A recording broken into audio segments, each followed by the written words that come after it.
So now I flipped over to the back of our unit circle because we have to do the whole thing twice. This time we're working with radians.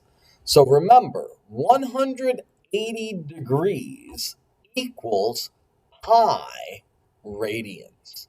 So I'm going to put pi inside here to denote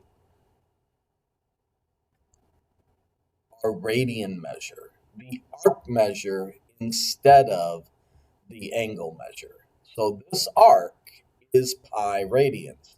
So now how do I figure out the next one?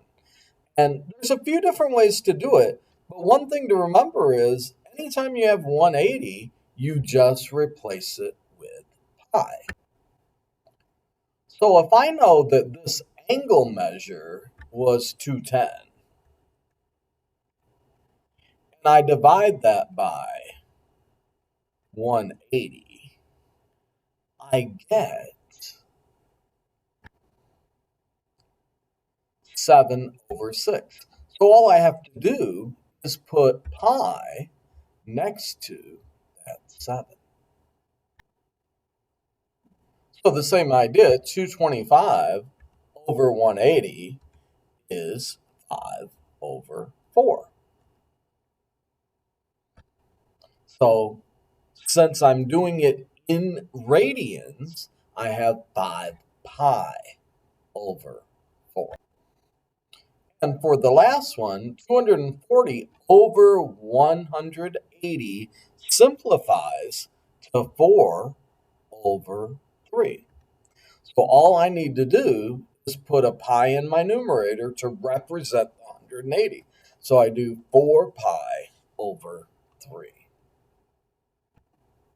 So what I really want you to remember about this side of the unit circle is these values are exactly the same on the outside. These points for cosine and sine correspond to those angles on the other side. The only difference is when we're talking about radians, instead of us measuring the angle at the origin, what we're actually doing is measuring the arc on the edge of the circle. So this is 7 pi over 6, 5 pi over 4, 4 pi over 3, and that. And now let's look at sine and cosine for those.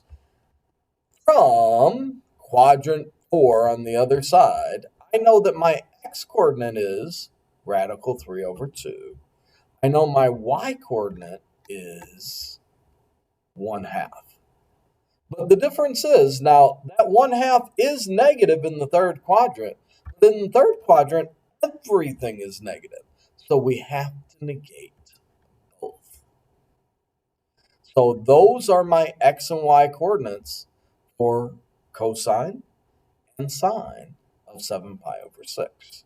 Now, when I go to 5 pi over 4, if you notice the shape of the symbol, that is one of the iterations of 45 degrees or pi over 4, right, in radians. So therefore, my x-coordinate is going to be radical 2/2. That's the cosine of 5 pi over 4. The sine is also radical 2/2. But since we're in the third quadrant, everything is negative. Now, always, always, always, if I know this one, I also know this one because all they have to do is trade places. And the nice thing is, if we're in the third quadrant, everything's negative. So I know that that is negative 1/2. And the sine of 4 pi over 3 is negative radical 3/2. And that's how you do the third quadrant in radians on the back.